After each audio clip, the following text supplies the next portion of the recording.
Nós estamos em uma série, nós começamos a semana passada, chamada Primeiro de Tudo. É aquela expressão, primeiro de tudo, vamos acertar isso aqui. Primeiro de tudo, antes de qualquer coisa, primeiro de tudo, vamos conversar sobre isso.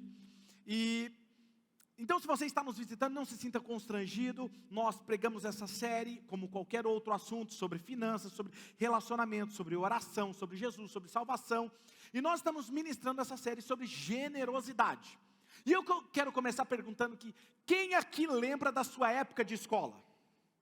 Eu sei que alguns estão vivendo esse momento, outros aqui vão ter que voltar algumas décadas, para poder lembrar. Outros nem lembram mais que passaram pela escola. Mas está tudo bem, brincadeiras à parte. Mas eu não sei se já aconteceu isso com você, mas comigo aconteceu. Certa vez eu entrei na sala de aula e estava empolgado, eu era da turma da bagunça, entendeu? E aí eu cheguei lá assim na sala de aula, sabe quando você tá rindo? Aí você entra, tá todo mundo assim, ó, com o caderno aberto, outros assim. Aí o amigo, e aí, tá preparado? Falei, preparado para quê? Para o teste. Falei, que teste? Como assim? Sabe, eu não sei para você, mas para mim, a pior coisa que pode acontecer é você passar por um teste, você ser testado, sem você saber que você está sendo testado. Já parou para pensar sobre isso? E é sobre isso que eu quero falar, porque a pior coisa que pode acontecer é quando você está sendo avaliado, testado, e você nem ao menos sabe. Por isso o título da mensagem de hoje é Testado e Aprovado. Diga comigo, testado e aprovado. Sabe, isso é muito importante. Eu não sei se você sabia, mas todos nós somos testados por Deus em algum momento. E uma das áreas que Deus mais testa nós, que o próprio Deus nos testa, muitas vezes nós somos reprovados, é na área da generosidade, é na área das finanças. E nós perdemos, quando nós somos reprovados, nós perdemos a oportunidade de vivermos uma vida abundante, ok? E todas as vezes que você lida com recursos, todas as vezes que você lida com bens, todos os tipos de moeda, sejam digitais ou títulos, não importa se é seu ou dos outros, você naquele momento, você está sendo testado.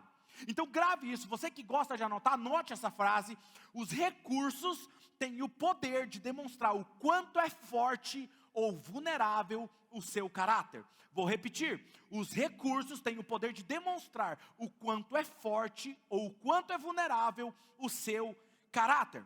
Sabe, eu não sei você, mas eu quero compartilhar com vocês sobre mim, sobre o que eu vivi e aprendi. E a forma como eu lido e você lida com os nossos recursos financeiros, mostra do que é feito o nosso caráter, do que nós somos construídos. Então, quando eu tinha problema na área financeira, nessa área, eu não tinha entendido esse princípio ainda, embora eu tivesse nascido num lar evangélico, eu ouvia muito falar sobre isso, mas eu não entendia, ou seja, eu não obedecia. Como eu disse para vocês, existe o público que não obedece porque não entende, ok? E eu fazia parte desse perfil de pessoas. Mas, naquela época, eu lembro que eu procurava ser esperto. Diga comigo assim, esperto. Eu procurava ser esperto, ou seja, é aquilo que nós chamamos de esperteza. Eu procurava de todas as formas ganhar financeiramente. Ou não falar tudo. Se eu estava numa negociação, eu não falava toda a verdade. Eu não falava tudo as letras pequenas, ok? Porque eu queria ser esperto e ganhar aquela parte. Hoje, pelo contrário. Hoje eu não engano, hoje eu não escondo, hoje eu procuro, mesmo que eu tenha a oportunidade de ser desonesto, é naquele momento, que eu falo, é agora que eu vou ser íntegro e honesto. Eu não sei você, mas ser desonesto, esconder algo para ganhar um pouco mais de dinheiro, isso toda a maioria das pessoas já fazem, isso é fácil. Eu quero ver quem é que tem coragem de, quando você tem a oportunidade de ser desonesto, você escolhe ser íntegro e honesto. Rapaz, eu não sei você, mas eu saio me sentindo um gigante. É como se eu desse um tapa na cara do inimigo e falar, venci você mais uma vez. Sabe, não importa se você recebe semanalmente, mensalmente, ou se você recebe por um serviço que você fez, né? Não importa, a forma como você administra os seus bens, as suas finanças, ou de outra pessoa, porque às vezes não é o meu dinheiro, mas eu estou administrando, fazendo gestão financeira, ou dos bens de outra pessoa. Não importa, a forma como eu lido com isso, todas as vezes que esses recursos chegam até mim, passam por mim, eu estou sendo testado por Deus. E o que é um teste? A primeira pergunta que quando você fala de teste, você tem que se fazer a pergunta é: de quem é este recurso? Eu estou lidando com a mesma responsabilidade que esse dinheiro fosse meu? Porque às vezes, por não ser meu, eu não tenho o mesmo cuidado. Ok? Então, a outra pergunta é: a quem eu vou agradecer por aquele recurso financeiro? Ou por aquela bênção? A pergunta é: quem vai receber a gratidão, a honra por aquele recurso? Então, sempre que você é pago, sempre que você recebe um lucro de uma negociação, de uma venda, você está demonstrando onde está o seu coração, para onde o seu coração está inclinado, a quem ele é agradecido. Né? Eu gosto das pessoas que anotam frases aqui e repostam. Por quê? Como saber? A resposta é muito simples. A resposta é: aquilo a quem somos agradecidos é a quem dedicamos o nosso primeiro cheque, a nossa primeira negociação, a nossa primeira transferência, o nosso primeiro recurso. Se eu pudesse definir isso em uma frase, seria: o nosso coração está sempre inclinado àquilo a quem honramos. E de acordo com a Bíblia, para onde vão os primeiros frutos do seu pagamento, da sua negociação, os primeiros frutos que você recebe, é para onde está destinado a sua gratidão. E é isso que a Bíblia está dizendo. E muitos têm destinado a sua gratidão aonde? Ao cartão de crédito, destinado à empresa bancária, destinado à financiadora. Por quê? Porque quando o recurso cai na sua conta, todo o dinheiro dele vai para as contas. Ele não está inclinado a Deus, não está inclinado. E é sobre isso que eu quero ler com vocês na versão A Mensagem, Malaquias capítulo 6, ao versículo 12. Diz o que lá? Muitas pessoas têm dificuldade de falar sobre dízimo e eu não tenho problema com isso. Ok? E é sobre isso que nós estamos conversando hoje. Mas vamos lá, olha só o que diz aqui, ó. O texto diz assim: eu sou eterno. Sim, eu sou. Olha o que Deus está falando. Eu não. Exato, e por eu não ter mudado, vocês descendentes de Jacó não foram destruídos. Ou seja, eu estou sendo misericordioso com vocês. Vocês têm uma história longa de negligência aos meus mandamentos. Não fizeram nada do que eu mandei fazer. Voltem para mim e eu voltarei para vocês, diz o Senhor dos exércitos de anjos. Vocês perguntam: mas como nós voltaremos? Comecem por onde? Repita comigo, comecem por onde? Honestidade. Pessoas honestas roubam a Deus? Olha o que ele está dizendo. Mas vocês roubam dia após dia. Vocês perguntam: e como nós temos roubado? Aí ele responde: onde tem roubado? Nos dízimos e nas ofertas. É dessa forma. E vocês estão debaixo de uma maldição por causa disso. Todos vocês. Porque estão me roubando. Uma pessoa que rouba a Deus nos dízimos, nas ofertas, ela está sob uma maldição. E é sobre isso que eu quero falar com vocês já sobre isso. Olha o que diz: ponham-me à prova e vejam se eu não vou abrir o próprio céu para vocês e derramar bênçãos além dos seus sonhos mais improváveis. No que depender de mim, eu vou defender vocês contra os saqueadores e proteger seus campos e hortas contra os ladrões. É a mensagem do Senhor dos exércitos de anjos. Vocês serão aclamados como o povo mais feliz e vão experimentar o que é ser um país que sabe o que é graça. O Senhor dos exércitos de anjos é que está dizendo isso. Agora deixa eu falar para você o que significa mandamento. Significa um princípio de conduta comum. Quando Deus fala: vocês estão desobedecendo, vocês estão sendo negligentes com os meus mandamentos. Mandamento é um princípio de conduta comum. Em outras palavras, o que Deus está dizendo é o seguinte: vocês se apartaram, vocês se desviaram dos meus princípios de conduta comum. Agora, o que é comum? É o que é esperado dentro de uma cultura, o que é esperado de uma pessoa que tem um coração inclinado para Deus. Então a primeira coisa que é esperado de alguém que honra a Deus e que ama a Deus, primeira coisa é agradecer a Deus. Agradecer a Deus pelos seus lucros, agradecer a Deus pelas suas colheitas, agradecer a Deus pelo seu salário, agradecer a Deus até mesmo nos momentos mais difíceis da sua vida. E essa passagem ela é muito clara e fantástica para mim. Por quê? Porque ela diz: se eu dou meu dízimo, eu sou abençoado.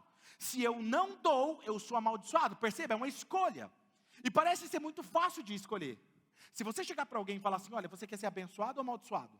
A pessoa fala, não é? Mas por que nós temos dificuldade de fazer isso? Porque Deus fala: se você der o dízimo, você é abençoado. Se você não der, você é amaldiçoado. Aí a pessoa pega e retém. Por quê? Aí é sobre isso que eu quero conversar com vocês. Porque é quando Deus diz que você está amaldiçoado, não quer dizer que Deus fala assim: ó, eu falei para você dar o meu dinheiro, você não deu, agora eu vou punir você, eu vou amaldiçoar você. Escuta só, Deus não precisa disso. Faz sentido isso para vocês? Deus não precisa disso. Então por que Deus fala isso? O que Ele está querendo dizer? É que Ele está dizendo: ó, vocês se colocaram voluntariamente debaixo de uma maldição. Vocês escolheram viver isso. Vocês escolheram sofrer isso. Um exemplo é uma criança. Quando o pai olha para a criança e vê a criança começa a desenvolver, conhecer o seu mundo, ela está andando, e aí ela toca, vai lá mexer no ferro e o ferro está quente. O que o pai fala? Não toca a mão aí. Não é assim? Não coloca o dedinho na tomada, não coloca a mãozinha na panela. Por que o pai faz isso? Proteger, certo? Ele não pega a mão da criança e fala assim: não, agora você me desobedeceu, coloca a mãozinha aqui no ferro quente, vai, coloca o dedinho. É assim? Não, Deus não precisa fazer isso, é a mesma coisa, não precisa. Mas o que acontece? Quando o filho está descobrindo, aí ele vai colocar a mão assim, aí ele vai olhando para o pai, aí o pai fala: não, aí ele fala assim. Quem já teve filho assim? Eu tive, faziam isso, não é assim? E vai olhando assim, né? Pai. E aí quando o pai vira as costas, ele vai lá e... Tem uma história na nossa casa, talvez um dia eu conte para vocês, de uma desobediência como essa. Falei para minha filha, vou contar hoje. Aproveitar que ela está aqui. Ela não gosta como dessas histórias, mas é para exemplificar. Eu estava queimando algumas coisas no quintal de casa, e aí eu falei para ela: filha, não chegue perto. E ela estava com um pauzinho assim. Falei: não, mexe. Ela foi para longe. E eu saí de perto. O que ela fez? O que aconteceu? Tinha um plástico derretendo. Caiu no pé dela. Aí ela gritou. Aí o que mais doeu? Eu não sei se foi ver ela daquele jeito ou eu tirar o plástico derretido do pé dela. Mas ela aprendeu a lição. Tudo que eu falo para ela hoje: não faz. Então tudo bem. Aprendeu. Percebe? Então não é por punição. A vontade de Deus é então o quê? Resgatar os nossos recursos debaixo da maldição. Porque Ele sabe do princípio que existe. Quando você não é assim, você tem um coração egoísta. Quando você tem um coração egoísta, você tem um coração também ganancioso. E quando o seu coração ele está nessa frequência de ganância, de egoísmo, ele tende a se autodestruir. Você tende a tomar decisões que vai destruir a sua vida em todas as áreas da sua vida. Ok? Eu nunca vi alguém egocêntrico e ganancioso feliz. Não tem. Ok? Então Deus, Ele quer resgatar isso. E isso requer o quê? Uma cooperação do nosso coração. Assim como a criança. É importante que a criança obedeça. E a nossa cooperação, nesse caso específico, é dar os nossos primeiros 10%. Quando eu devolvo a Deus o que é de Deus, eu estou sendo generoso, agindo em fé. Por quê? É como se eu falasse assim: eu confio em Deus que vou viver muito melhor com 90% do que com 100%. Porque eu entendo que 10% é de Deus e eu confio nele como fonte dos meus recursos. Quando eu não dou a Deus, eu estou andando por medo, com a mentalidade de escassez, com a mentalidade, como eu falei da semana passada, de pobreza, esperando que algo ruim aconteça e eu mesmo proteja as minhas finanças e a minha economia. E aí o que acontece? Aí nós falamos o quê? Nós vamos cantar um hino, uma música de adoração a Deus, e nós cantamos: Senhor... Cadê o pessoal do louvor? Canta uma música aí: rendido estou, alguma coisa... Sabe, um louvor. Me ajuda aqui. Um louvor, vamos cantar aqui. Senhor, eu dou tudo a ti. Não a minha carteira, só a minha vida. Mentira, não dá a vida toda. Não, eu dei toda a minha vida, eu estou de corpo, alma e espírito. Mentira, a carteira está de fora.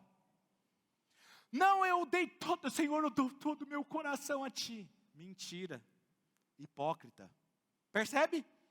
Por quê? Porque a minha vida é um todo. Se eu não dou, eu estou vivendo baseado no medo. E aí Deus vem aqui, Ele traz o equilíbrio no nosso coração. A palavra dízimo significa décimo. Bom, permita-me aqui explicar para vocês algumas coisas para que você entenda melhor o que Deus quer nos ensinar hoje. Eu sou pastor e o meu maior desejo é ajudar as pessoas. Ajudar as pessoas a crescerem em maturidade, e eu tenho me dedicado a isso. E eu sei que alguns princípios comuns para a vida cristã são casamento, família, fé e finanças. E no livro de Malaquias, do profeta Malaquias, ele está falando, o tema central do livro é sobre o retorno a Deus. E a primeira coisa que você aprende no capítulo 1 é o retorno de Deus com a sua fé. Ok? É restaurar a sua fé. O segundo capítulo vai falar sobre o retorno de Deus e a sua família. O capítulo 3 vai falar de retorno de Deus e as suas finanças. E o capítulo 4 vai falar de Deus retornando a nós. Ok? Quando você retorna essas coisas a Deus, Deus retorna a você. E todos nós já sabemos que Malaquias capítulo 3 é o tema principal, onde todo mundo fala sobre dízimos e ofertas usando esse texto. Mas será que é exatamente isso que nós temos ouvido por aí, sobre é isso que Deus quer nos ensinar? Ou eu às vezes fico pensando, né, por que Deus não esperou um pouquinho mais, né, em vez de deixar o versículo ali, aquele versículo do dízimo, deixar um pouquinho para o Novo Testamento, porque o que eu mais ouço é, não, mas dízimo é do Antigo. Quem aqui já ouviu essa expressão? É isso aí. Nós vamos ver, só que não faz sentido para mim, porque eu vou mostrar para vocês na Bíblia, ok? Então aí vem o primeiro ponto. O primeiro ponto da mensagem é, fazendo gestão do que não é seu, ok? Cada vez que você acessa recursos, bens, seja digital, pagamento, serviço que você prestou, ou o valor que você decidiu retirar mensal da sua empresa, um prolabore, é um teste, é uma prova, você está fazendo gestão de um dinheiro que não é seu. Ok? É uma prova que você viverá 90% mais seguro do que com 100%, ok? Eu acredito que Deus escolheu 10% por algum motivo, ok? Para mim, ao meu ver, Deus escolheu 10% por ser um valor específico para todos. Quem ganha pouco e quem ganha muito, ok? Então, um exemplo, 10% para quem ganha R$1.000 é o mesmo para quem ganha 30 mil ou 300 mil reais. Não é verdade? Ou muda? Não muda.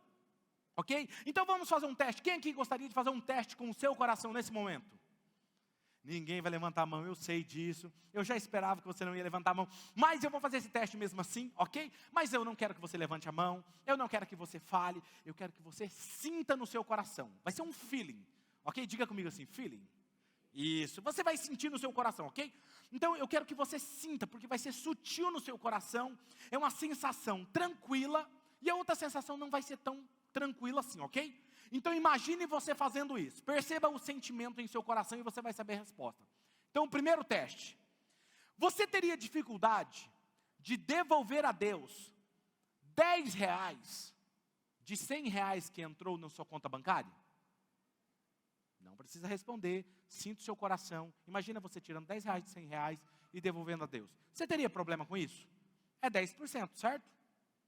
Pensou?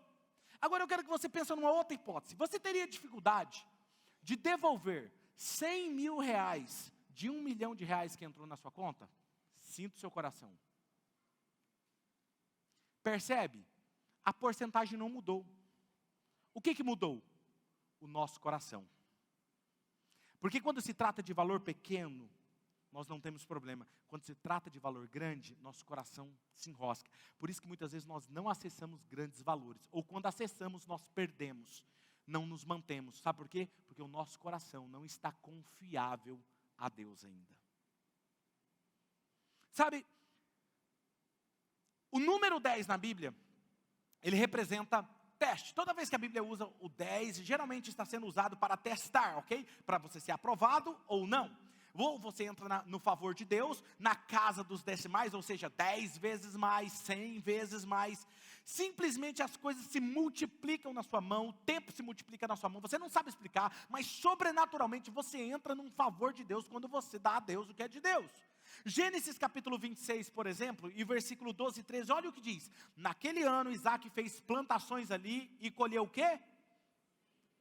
100 vezes mais do que ele semeou, pois o Senhor Deus o... Quem é que faz você colher 100 vezes mais do que aquilo que você plantou, daquilo que você negociou? Deus. Deus abençoa. Deus faz as coisas acontecerem. É isso que o texto está dizendo. Então você pode ver quando a Bíblia descreve o número 10, está sendo um teste, um tempo de provação, ok? E eu vou lhe fazer algumas perguntas aqui e eu quero que vocês me ajudem a responder, ok? Quantas pragas houve no Egito? Fala, 10. 10, não foi? Deus estava testando o coração de Faraó. Quantos mandamentos nós temos na Bíblia? Exatamente. Quantas vezes Deus provou Israel no deserto? Quantas vezes Deus testou o coração de Jacó permitindo que trocasse seu salário? 10, isso, vamos lá. Quantos dias Daniel foi provado? 10. Quantas virgens foram provadas lá em Mateus 25? 10 virgens. Quantos dias de prova é mencionado no livro de Apocalipse? 10. Quantos discípulos Jesus tinha? 12. Eu gosto de pegar vocês estão espertos. Vocês são incríveis, né? Ele tinha 12, não tinha 10. Isso nos mostra o que realmente Deus usa o dinheiro para testar o nosso coração. Os recursos testam a nossa capacidade de administração e confiabilidade. Ele está testando o meu coração. E é algo tão sério, porque todos os dias Deus vê as compras que você faz. Seja no mercado digital, ou seja física. Né? Deus faz isso. Você sabia que Jesus passou, por exemplo, 30% do tempo nessa terra ensinando sobre dinheiro?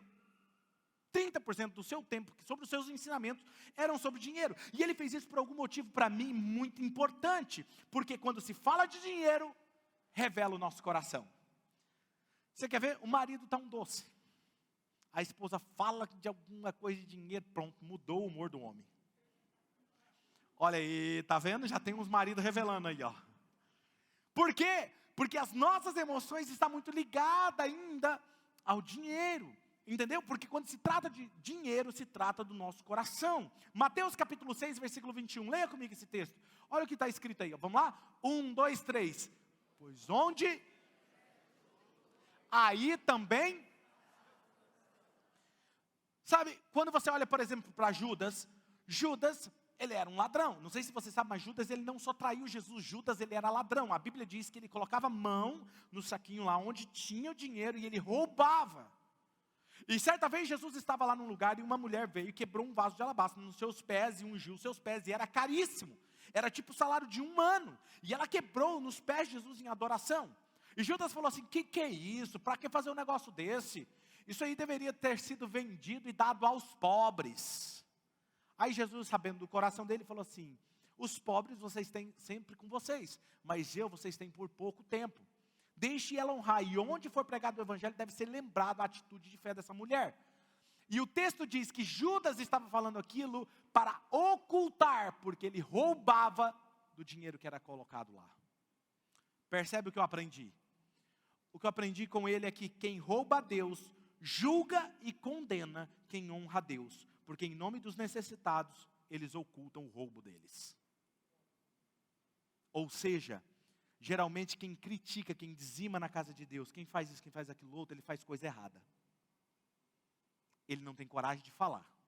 Percebe?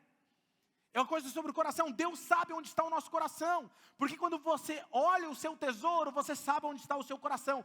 Busque o tesouro de alguém e você encontrará o coração dessa pessoa. Se o seu testemunho, por exemplo, diz o seguinte, não, meu coração está no reino de Deus. Porque as coisas de Deus vêm em primeiro lugar na minha vida. Mas a sua conta bancária me diz, ela me aprova esse testemunho ou não.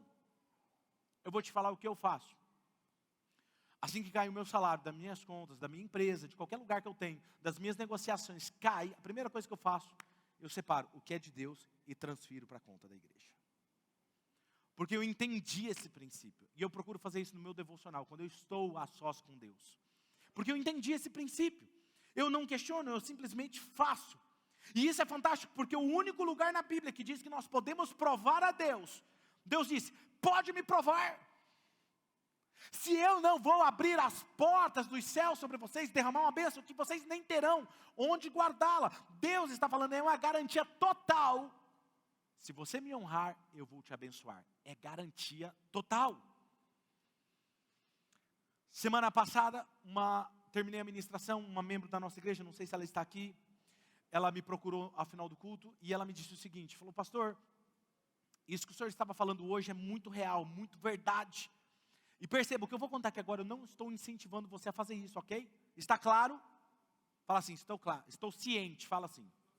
Pronto, para ninguém sair falando que o pastor mandou fazer isso, tá? Então vamos lá, essa pessoa me disse assim, pastor, eu estava com a minha conta negativa, e eu estava em um culto aqui aleatório, na igreja, e eu ouvi a voz de Deus.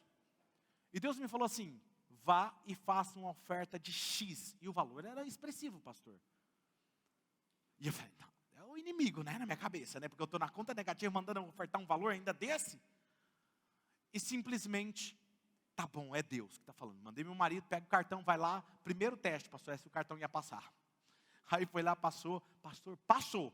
Na segunda-feira, minha conta estava no positivo, entrou um valor que eu não estava esperando, que cobriu o valor da oferta e sobrou muito mais na minha conta. Isso é verdade.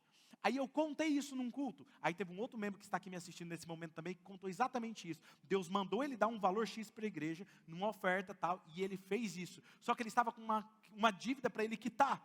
E aí aconteceu, o mesmo valor que ele deu para Deus, ele recebeu e ele cobriu a conta. Ele me contou isso semana passada, ele está aqui me assistindo nesse momento. É incrível isso, não é? Ou seja, é uma fé da pessoa, é uma atitude do coração da pessoa, ok? Agora, permita-me responder uma coisa sobre maldição. Como eu posso estar debaixo de maldição, pastor, se eu estou em Cristo? E se Cristo levou agora a minha maldição na cruz? Porque a Bíblia diz isso, certo? A Bíblia não fala que Jesus levou sobre ele todas as nossas maldições? Então eu não estou amaldiçoado. Vamos lá então, vamos fazer um teste aqui. A Bíblia também diz que Deus levou sobre ele todos os nossos pecados. Sim ou não? E por que você peca? Tem alguém comigo aqui? Ou seja, por que eu peco? Ok? Porque eu estou num processo. Para mim também responder, a maldição é a consequência da minha conduta. Agora vamos pensar, Cristo também, olha o que esse texto diz. A Bíblia diz, não matarás. Não matarás é um dos mandamentos que está no Antigo ou no Novo Testamento? No Antigo, olha, tem alguém na dúvida. Está no Antigo, ok? Não matarás. Mas se eu matar hoje, porque eu estou na época da graça, não vai ter consequência? Vai ter consequência, certo? Ok, está debaixo da lei, mas se eu matar alguém e estou debaixo da graça, terá consequências. A Bíblia diz também nos 10 mandamentos, não adulterarás. Se eu adulterar hoje, não tem consequência? Tem consequência. Ou seja, a verdade é que aprovamos e destacamos o que fazemos e justificamos o que nós não fazemos. Tudo para esconder debaixo da justificativa o meu coração desobediente e independente. A Bíblia diz, não levantarás falso testemunho, ou seja, não mentirás. Se eu mentir hoje, eu posso mentir para vocês? Posso ou não? Rafa, você está com a carteira aí? Não? Daí, Jodair, sua carteira. Não está também? Está todo mundo sem carteira? Tem alguém com carteira aqui? Passa aí sua carteira. Não foi combinado não, tá gente? O pessoal já começa a achar que está combinado, né? Obrigado, viu, irmão?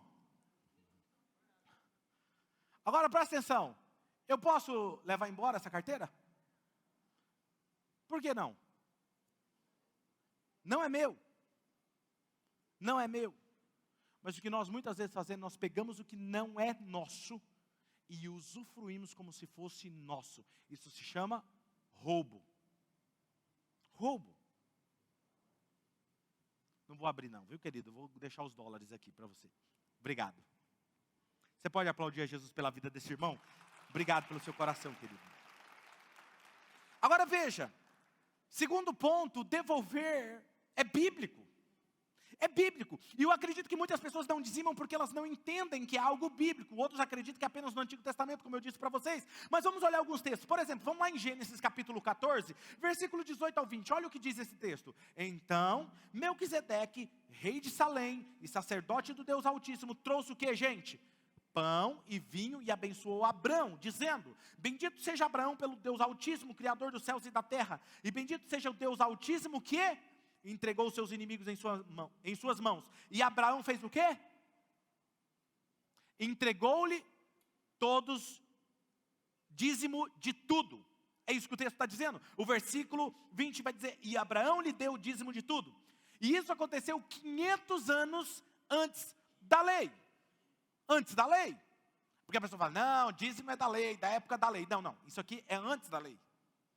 É só você conhecer a Bíblia. Quem fala isso na internet é porque não conhece Bíblia. Não conhece as línguas originais. Eu fico besta com isso. Agora, olha outro texto, quer ver? Caim e Abel. Eles deram o dízimo ao Senhor. Caim e Abel. Um, Deus recebeu, o outro não recebeu. E você sabe o que é isso. E o que acontece aqui? Foi 2.500 anos antes da lei. Você percebe que é um princípio comum que veio antes da lei? Agora vamos lá, vamos continuar. Vamos lá em Gênesis 28, 22. Olha o que diz esse texto. E esta pedra que hoje coloquei como coluna servirá da casa de Deus. De tudo que me deres, certamente te darei o quê? O dízimo. Isso é 400 anos antes da lei. Levítico 27, 30. Todos os dízimos da terra, seja dos cereais, seja das frutas das árvores, pertence ao Senhor. Pertence a quem o dízimo? Das frutas, das árvores, para quem pertence? Ao Senhor. São consagrados ao Senhor. Deuteronômio 26, 1 e 2. Quando vocês tiverem entrado na terra do Senhor, o seu Deus, lhes dá por herança, e dela tiverem tomado posse, e lá estiverem estabelecido, apanhe alguns primeiros frutos de tudo que produzir a terra, que o Senhor, o seu Deus, lhe dá, e ponha tudo numa cesta. Depois vocês deverão ir ao local onde o Senhor, o seu Deus, escolher por habitação do seu nome, ou seja, leve a um templo. É isso que está falando.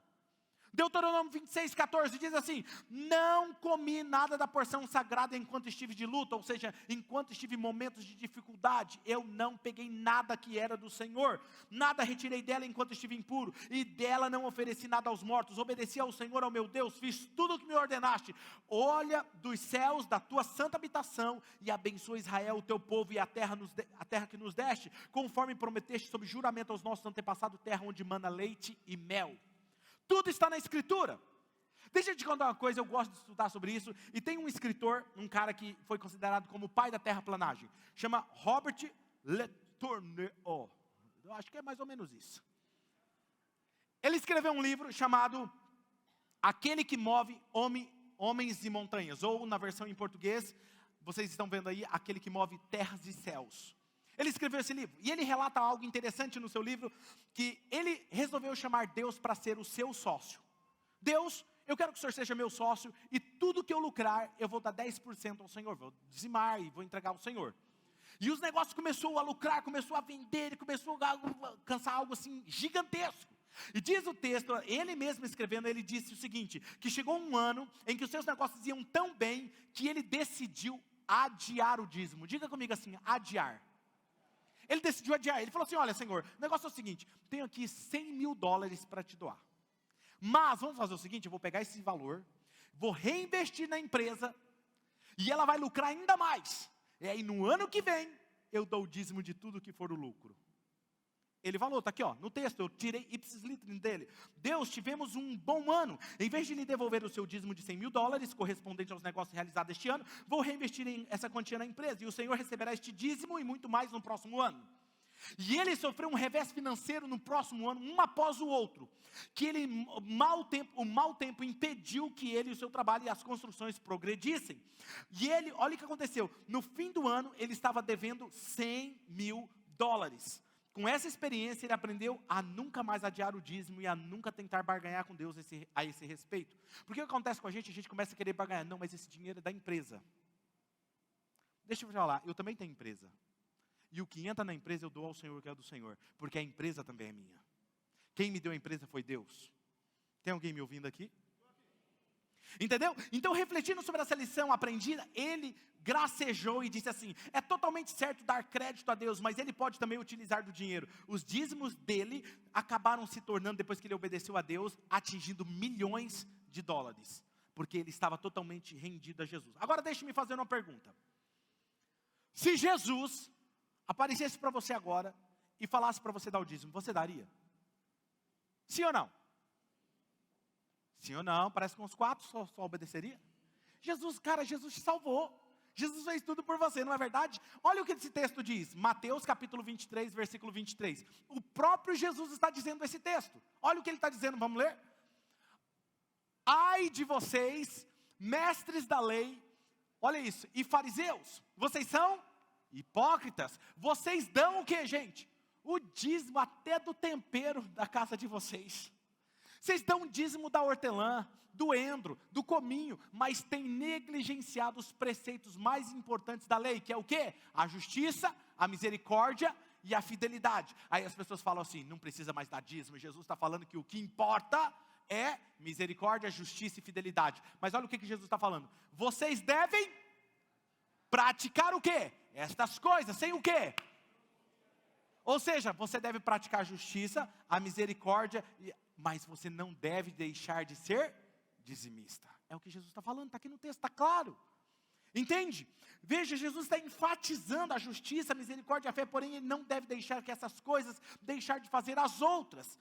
E se esse fosse o único versículo na Bíblia que Jesus estivesse ensinando sobre o dízimo, eu seria dizimista. Sabe por quê? Porque eu sei de onde ele me tirou. Eu sei o que ele fez na minha vida, e eu sei que ele traz a verdade. Hebreus capítulo 7, versículo 7 e 8, olha o que diz esse texto. Sem dúvida alguma, gente, o povo fala que isso não está no Novo Testamento. Olha esse texto. Hebreus está onde? Novo Testamento, sim ou não? Quem não fez ainda o Bíblia 1, vai aprender sobre isso, beleza? Falar nisso, o nosso curso dos primeiros passos começaram hoje, ok? Eu acho que ainda dá para entrar semana que vem. E aí depois não pode entrar, a porta será fechada, o anjo vai fechar e ninguém entra mais. Ok? Então dá seu nome para fazer parte, vai ser incrível. Pastor, é só para novo convertido esse curso? Não, filho. É para todo mundo, é maturidade espiritual. Ninguém faz o Bíblia 1 sem passar pelos primeiros passos, ok? Olha esse texto. Sem dúvida alguma, o inferior é abençoado pelo quê, gente? Pelo superior. No primeiro caso, quem recebe o quê, gente? São homens mortais. No outro caso, é aquele quem se declara que vive. Continua mais um versículo. Ou seja, o que ele está dizendo nesse texto? Ou seja, quando nós damos o dízimo, quem recebe são os homens mortais, somos nós, seres humanos. Mas Jesus é o que recebe os nossos dízimos, porque é Ele que declara que vive, é Ele que recebe. Ou seja, o inferior, que é o homem humano, é abençoado pelo superior, abençoado por aquele que vive. Então, quando eu dizimo, eu estou provando que Ele vive e abençoa e protege as minhas finanças. Vivemos baseado na economia diferente da economia dessa terra. Terceira coisa que eu quero falar hoje com vocês: a obediência libera a bênção. Eu não sei você, mas tem pessoas que, quando ela não é dizimista, quando ela não é ofertante, porque existe uma diferença de oferta e dízimo, ok? Vamos supor aqui, vamos fazer um valor para você entender. Vamos imaginar a diferença. Você ganha R$1.000, entrou R$1.000 hoje na sua conta, você tem que separar quanto de dízimo? R$100. Mas eu dou apenas 25. Eu estou dando o quê? Fala assim, não, eu estou dando não, eu não estou dando, eu estou dando apenas uma parte do meu dízimo. Eu não estou dando oferta. As pessoas, não, mas eu estou ofertando. Não, você não está ofertando, você está dando apenas uma parte do seu dízimo. Ah, mas eu resolvi dar R$50. Você está dando 50% do seu dízimo, você ainda não está dando tudo. Oferta é quando, pastor? É quando você dá R$100 do seu dízimo e você dá então 10, 20, R$50 a mais. Isso é oferta. Oferta é o que excede. Eu não sei você, mas eu gosto de ofertar. A minha esposa sabe disso. E outro dia eu até brinquei, né? Estava com o dinheiro da minha filha na carteira. Ela falou assim, não vai doar, pastor, pai, porque esse dinheiro está contado para pagar uma conta minha. Porque ela sabe que eu gosto. E se eu estou com dinheiro, não, é já. Deus mandou, eu obedeço. Mas a obediência libera a bênção. 2 Crônicas, capítulo 31, versículo 4. A minha esposa deu risada, porque foi isso mesmo, né, amor? 2 Crônicas, capítulo 31, versículo 4. Diz assim, ó, e ordenou ao povo que morava em Jerusalém que desse parte dos sacerdotes e aos levitas para que eles pudessem se dedicar à lei do Senhor. Ezequias, o rei Ezequias, ele estava lendo a Bíblia, e ele reconhece esse princípio bíblico do dízimo. E ele entendeu que o seu povo estava sofrendo uma maldição por quebrar esse princípio. Então o que ele faz? Ele cria um decreto para que o povo trouxesse o dízimo ao templo. E ele fala, todo mundo aqui no nosso povo vai separar 10% e devolver lá no templo para os sacerdotes e para os levitas. Vai entregar a Deus o que é de Deus. E Malaquias 3 diz o quê? Que deveria trazer os dízimos à casa do Senhor para que haja o quê, gente? Alimento na minha casa. Ou seja, elas possam se manter. Quando nós vamos à casa do Senhor, a igreja recebe, nós estamos recebendo um alimento espiritual, ok? Quem aqui gosta do alimento que você recebe cada final de semana? Sai daqui alimentado, encorajado. Às vezes você está desanimado, recebe uma palavra de fé, não é verdade? As nossas visitas, nosso atendimento, nossos líderes, nossos gols. Ou seja, nós estamos semana após semana alimentando você espiritualmente. Agora veja, quando você vai num restaurante, por acaso alguém aqui foi num restaurante, vamos entrar lá num restaurante, aí a gente come aquela comida gostosa no restaurante, e aí você pega e fala assim,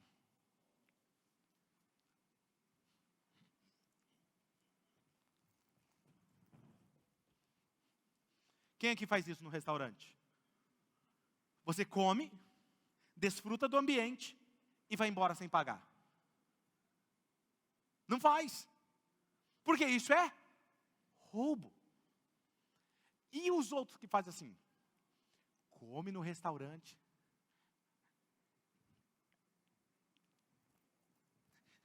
Chega no outro restaurante, paga aqui, porque você é um restaurante menor, você está precisando de ajuda. Quem faz isso? Roubo. Percebe? O que acontece? A mesma coisa, é isso. Mas eu posso dar o meu dízimo aonde, pastor? Porque aí as pessoas querem administrar o dízimo. Eu vou dar o meu dízimo, vou dar, porque é muito dinheiro.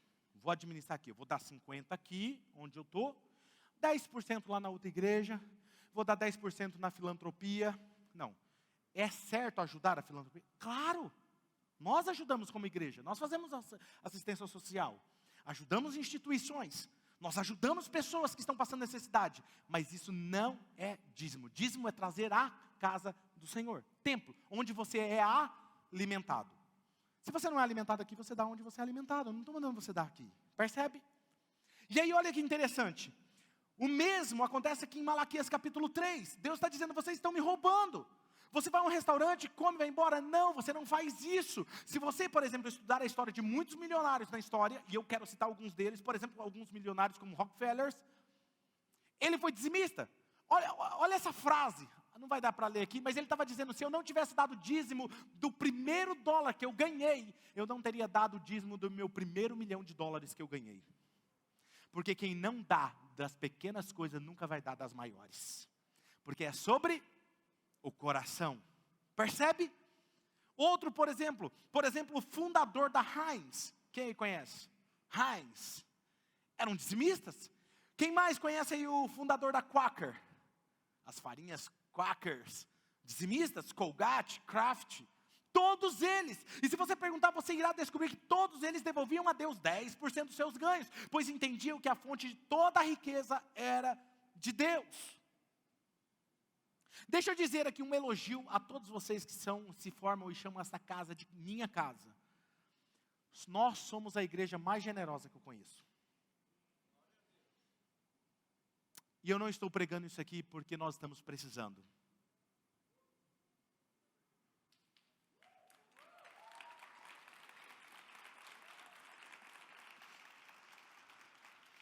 Eu estou pregando isso aqui porque eu quero te ajudar. Porque o menos beneficiado aqui é você. Essa igreja aqui tem gente generosa, tem gente dizimista. Tem gente que oferta, tem gente que já ofertou carros aqui. Sabia disso? E não foi só o meu carro não, outras pessoas doaram carros. Porque existe uma característica na Oxygen. Nós somos generosos. Pode prestar atenção, nós somos generosos. Faz parte da nossa identidade. Nós estamos muito bem como igreja. Eu não estou preocupado conosco, eu me preocupo com você como seu pastor. E olha o que acontece quando esse rei fala para eles serem dizimistas. 2 Crônicas, capítulo 31, versículo 5 ao 10. Vamos acompanhar comigo aqui na leitura. Ó. Assim que se divulgou essa ordem, os israelitas deram o quê? Não ouvi. deram com generosidade. De onde, gente? Do pior trigo, do pior vinho, do pior óleo, do pior mel. Não! Ele deu do melhor trigo, do melhor vinho, do melhor óleo, do melhor mel, de tudo que os campos produziam, que era a sua renda. E trouxeram o dízimo de tudo. Era uma grande quantidade. E os habitantes de Israel e de Judá, que viviam nas cidades de Judá, também trouxeram o dízimo de todos os seus rebanhos, de coisas consagradas e dedicadas ao Senhor, o seu Deus, ajuntando-os com muitas pilhas. Começaram a fazer isso no 3º mês até o término do 7º. Quando Ezequias, o rei, os seus oficiais chegaram e viram aquelas pilhas enormes de doações, olha isso. Eles louvaram ao Senhor e abençoaram Israel, o seu povo. E Ezequias perguntou aos sacerdotes e aos levitas sobre aquelas ofertas, e sobre o sumo sacerdote Azarias, da família de Zadok, respondeu: desde que o povo começou a trazer suas contribuições ao templo do Senhor, temos tido o suficiente para comer e ainda tem sobrado muito. Não é pouco, não, é muito. Pois o que, gente? Leia comigo, 1, 2, 3. Pois o Senhor tem abençoado o seu povo, e esta é a grande quantidade que sobra. Sobrava muito. Quando Ezequias viu aquilo no templo, aquelas grandes pilhas de doações, a primeira preocupação de um grande líder é se preocupar com o seu povo. E ele diz: ei, se eles estão doando tanto para o templo, como estão as finanças dele? O sacerdote fala assim: rapaz, isso aqui é só os 10% que eles ganham. Você quer saber o que eles estão ganhando? Vai ver os 90% no campo deles. O que está acontecendo? Você não tem noção do que está acontecendo. Eles estão produzindo como nunca antes. Eles jamais imaginaram. Porque o Senhor tem abençoado o seu povo. Todos que fazem a maneira de Deus são abençoados. Eu tenho ouvido nesse longo dos anos 2 tipos de testemunhos. Aqueles que são dizimistas. Eu nunca vi alguém que é dizimista falar assim: pastor, estou chateado, estou passando por dificuldade. Nunca vi. E eu tenho o testemunho daqueles que não são dizimistas e sempre estão falando as coisas estão de mal a pior. E fala assim: pastor, mas eu não consigo ser dizimista. Enquanto você não for, você nunca vai conseguir ser. Percebe? Porque é sobre o seu coração, não é sobre finanças. É sobre o seu coração. Rapidamente, eu quero dar um exemplo aqui. Isaac, vou usar Isaac, Raíssa e Eliel, pode ser? Vamos imaginar aqui que eu vou embora fazer um período, vou fazer uma viagem longa, eu vou ficar alguns anos fora. Pode ser? Vou ficar 1 ano fora, Isaac, Raíssa e Eliel. E todos os meses eu vou mandar 10 mil reais para vocês. Aí, ó, 10 mil reais, já pensou? Pô, recebe isso, filho. Só que eu vou pedir uma coisa para vocês. Como eu não vou estar aqui e eu confio em vocês, vocês podem separar 1.000 reais dos 10 mil que eu dei para você e você dá para minha esposa? Você pode fazer isso, Raíssa? Você pode fazer isso, Eliel? Você pode fazer isso? E aí no primeiro mês eu mando 10 mil reais para cada um na conta deles. E aí eu ligo um dia para minha esposa: e aí, amor, como é que estão as coisas? E aí, os nossos filhos na fé estão te ajudando? Ela fala: ah, então, amor, o Isaac foi uma bênção. Ele, assim que chegou, ele já separou e falou: pastora, está aqui os 1.000 reais, estou devolvendo o que o pastor pediu. A Raíssa demorou uns 2 dias, mas ela mandou. Aí o Eliel: pastor, amor, eu estou com um problema, porque assim, no primeiro mês ele deu 700 reais. Ué, 700? No segundo, amor, ele só deu 300. E já se passaram 3 meses e ele não deu nada. Mas os outros têm dado certo? Tem dado certo. Gente, o que eu vou fazer como marido dela? Que confiei neles. O que eu vou fazer? Vou continuar mandando para ele? Percebe que é tão óbvio para a gente? E a gente não entende porque passa dificuldade financeira. Quem está me entendendo? Porque a Bíblia diz que a igreja é a noiva de Cristo.